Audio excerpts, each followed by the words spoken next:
Good morning, PT on Ice Daily Show. Today is Friday, March 27th, and I'm your host, Zach Long, coming to you from my home office since Onward Charlotte, my PT clinic that I run with Jeff Moore and Jordan Berry, is closed today. But I'm excited to be talking to y'all today and answering a listener question on how we in the fitness athlete division go about treating individuals coming to us with elbow pain.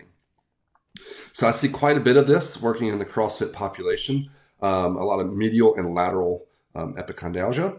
And I think it's important for us to understand, number one, this is an incredibly common injury for us to see in the CrossFit population due to the volume of very grip intensive exercises that these athletes perform.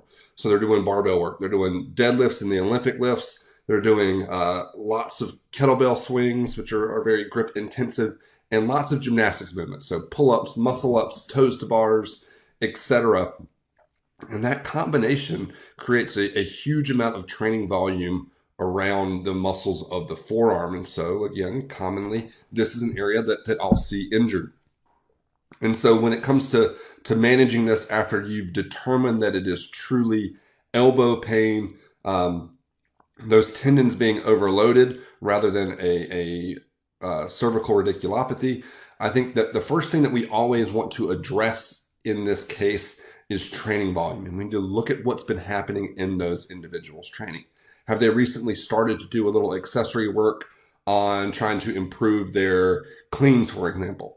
So now they're doing a lot more heavy cleans than they're used to doing. And so that volume has led to those tendons being overloaded. Did they recently start working on improving their kipping pull-up capacity? And so every day after class, they're doing extra kipping pull-ups. Are they working on their toes to bars or muscle ups? There's usually going to be something that you see training volume wise happen there. Or very commonly, I do see this in individuals that have just started CrossFit. Maybe they've been recreationally active for a long time, so they have a decent level of fitness, but they then get into CrossFit that tests their grip strength significantly more than what their previous activities were. And so that spike in training volume around their grip musculature leads to those tendons kind of being broken down a little bit. So I really like to dive into that.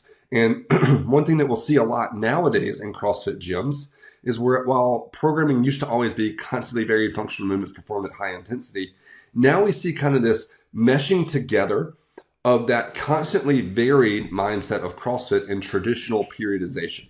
So now you'll see gyms take 1 to 3 months to work on improving certain variables. For example, one of the local gyms that I see some patients from just did a 3-month cycle, which is a really long cycle for a CrossFit gym, on with a heavy focus on improving their athletes' grip strength. And so that's a lot of extra volume that they were doing for a long period of time. And I would expect that they're probably having a number of athletes dealing with some grip issues. So in that gym specific example, they're really working on grip strength and clean and jerk. And so they're doing a clean variation 3 days a week plus some extra grip work. So I dropped in for a workout a couple of weeks ago, and that workout was work up to a 5-rep max deadlift, where on the last rep you hold the bar at the top for 30 seconds. So it was really truly a max endurance grip test rather than an actual deadlift test. But that's an obvious spike in their training volume around their grip musculature. And so if somebody was coming to see me and I identified training volume as being an issue, that's going to be the first thing that I go after. How do we go about modifying your training so that we continue working on your fitness, but we don't continue overloading this area? And one thing I very commonly use when I'm trying to accomplish that goal with fitness athletes is the Silver-Nagel pain monitoring model. And I don't always use this, but in CrossFitters, I tend to use it a little bit more than I do other populations, because CrossFitters are very commonly type A, and they like to be given very specific guidelines on what they can and can't do. So the Silver-Nagel pain model basically is like a red light, yellow light, green light. If you're having pain greater than a 5 out of 10, that's a red light. You need to stop doing that activity. It is overloading those tissues too much to the point where it's probably leading to them being broken down a little bit more and not recovering as fast. If you're experiencing discomfort, like 0 to 2 out of 10 pain or irritation, that's a green light. Keep going. You're probably going to be fine. If you're in between those two, that's a yellow light. And that's where we have to get a little bit more fine-tuned with what we're doing here. So a yellow light doesn't mean stop. It just means that we are going to monitor your response 24 hours after. So let's say, this morning you went and picked up your coffee cup and it was like a 2 out of 10 pain in your elbow. You go to a heavy CrossFit workout and you were in that yellow light zone during the CrossFit workout. But tomorrow you go pick up that coffee cup and now you're a 4 out of 10. Well, we know something you did yesterday, probably that high intensity CrossFit workout, led to those tissues kind of being irritated a little bit more. And so according to the Silvernagle pain monitoring model, that would mean we need to back off a little bit. Again, I don't always use that. A lot of times I just simply ask athletes like, hey, I really want you to just pay attention to your symptoms. If you feel like what you're doing, the intensity of exercise, the volume, or the specific exercise that you're doing is so intense that it is leading to your tissues probably feeling worse afterwards or not being able to recover as well, then I want you to back off. And so I'll use one of those two, basically kind of depending on how I read that individual's personality as far as what they'll respond to a little bit better. And typically kind of subjectively when you're picking up on how in tune they are with things and how much, they're kind of type A, you can kind of figure out which of those they're more likely to respond to. So that's our kind of training volume management standpoint first. Then we have to go into how do we go about building these tissues back up. And so with anything tendinopathy wise, we're looking at using heavy, slow, progressive loading on the injured tissue to try to slowly build that tissue back. And so I'm going to give that individual a lot of education on how intense I want the loading to be, what I want them to feel symptom-wise as we're loading those tissues, what their response afterwards should be. And when it comes to that progressive, heavy, slow resistance training, I am typically going to have them do this after their workout because I want them to get through, working on their fitness first, then loading that tissue. I think if I start loading that tissue first, what I'll commonly see is they can't do quite as much in the actual CrossFit class then because they've already kind of worn that tissue down just a little bit more. So I typically do this sort of stuff post-workout. Pre-workout, sometimes I will have individuals do isometrics. If they respond positively to it, if that gives them a pain inhibition effect, then certainly we're doing that. But the heavy, slow stuff is done afterwards. Also, after workouts, I typically will give them some extra grip work. And so maybe, let's say it's medial elbow pain, we're doing some slow wrist flexion work, and then we do some grip work. So they're doing something like heavy farmer's carries. They're doing plate pinch work. So we take 2 or 3 plates and we stack them right next to each other. And then that individual pinches the plates in their fingertips between the thumb and their other 4 fingers and either just lifts them up and holds it or lifts it up and walks with it. That's a pretty difficult grip exercise. Or towel curls. So I'll take a kettlebell and I will put a towel through the handle of the bell and that individual holds either side of the towel and then they do curls with that, which is a pretty grip intensive exercise there. Another thing that's really important in this population is kind of seeing if it's not just their training volume that is leading to irritation, is it the quality of their movement? And one common pattern that I see is individuals with elbow pain that have weakness of their lats. And so the lats aren't a very easy exercise to test from a strength perspective. So the way I typically make this judgment call, and if I think they need to work on strengthening their lats, is to look at their pull-ups. And there's a really common pattern we'll see in individuals with elbow pain. And those doing pull-ups with elbow pain, typically most people doing pull-ups, they're going to keep their elbows fairly wide as they do a pull-up. And so their elbow or their humerus is kind of in the plane of the scapula. And people with elbow pain will very commonly see a really narrow elbow position. So like their humerus are basically parallel to each other. In that really narrow position, if you go jump on a pull-up bar sometime soon, if you even have access to a pull-up bar right now with how much stuff's closed down.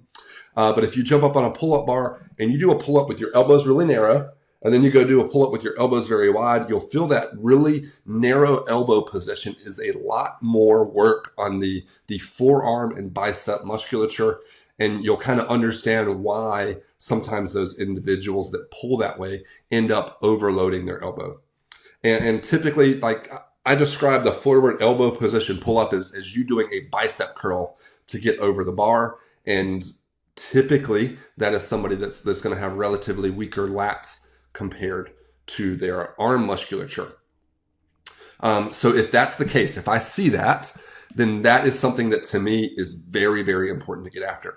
I previously did a whole episode on lats in the CrossFit athlete. It was probably 3 months back that I did it, where I outlined a lot of different exercises and the importance of the lats. But I can't overstate that. If there's one muscle group in CrossFit athletes that I give accessory work to more than anything, it is probably the lats. I consider the lats for the CrossFit athlete the glutes of the upper extremity when it comes to so many different CrossFit movements. Pull-ups, muscle-ups, a lot of different gymnastics movements, the Olympic lifts. The lats are incredibly important. And so having strong lats, I think, helps protect a lot of CrossFit athletes from injury by allowing them to better absorb forces that go through their shoulder joints and through their low back. But you can check that episode out for a little bit more detail there. But if I've identified weakness in their pull-up, weakness in their lats via that kind of pull-up thing that I just described, then I'll typically prescribe a couple exercises for them.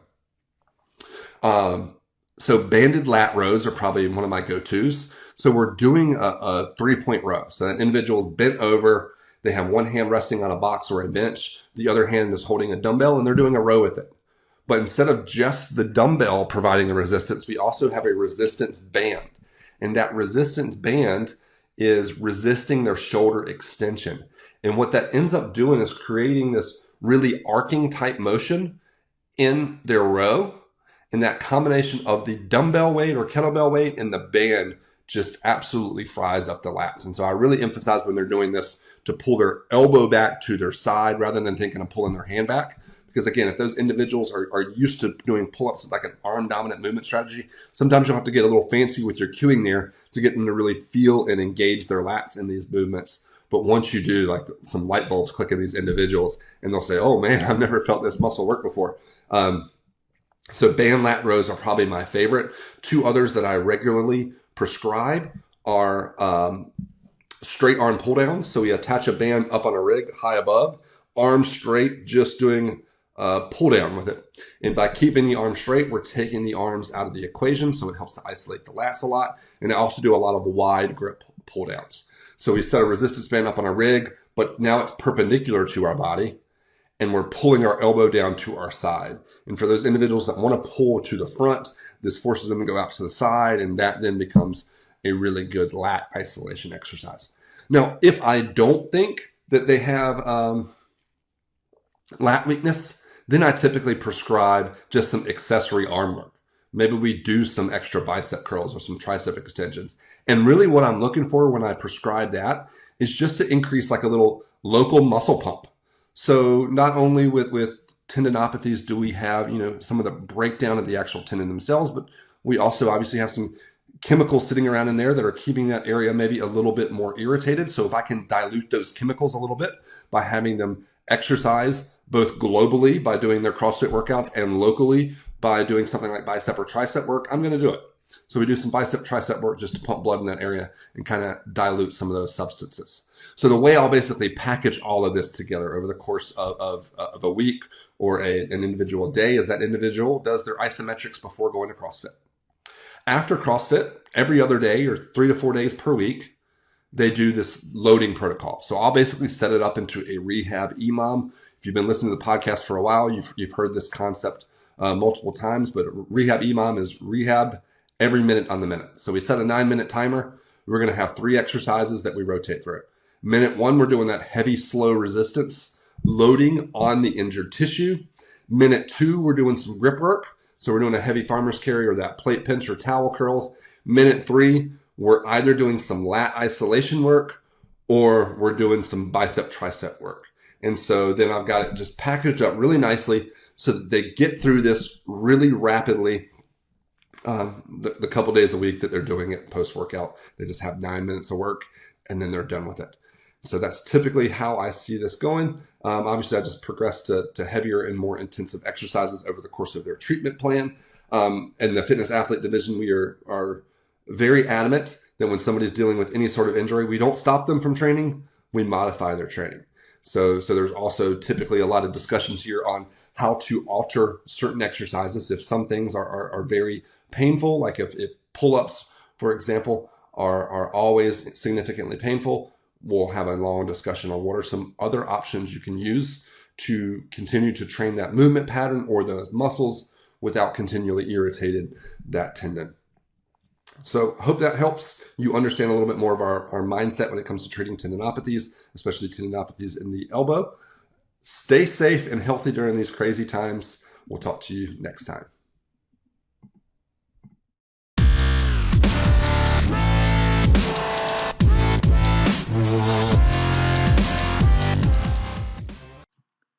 Hey, thanks for tuning in to the PT on Ice Daily Show. If you enjoyed this content, head on over to iTunes and leave us a review. And be sure to check us out on Facebook and Instagram at the Institute of Clinical Excellence. If you're interested in getting plugged into more ICE content on a weekly basis while earning CEUs from home, check out our virtual ICE online mentorship program at ptonice.com. While you're there, sign up for our Hump Day Hustling newsletter for a free email every Wednesday morning with our top 5 research articles and social media posts that we think are worth reading. Head over to ptonice.com and scroll to the bottom of the page to sign up.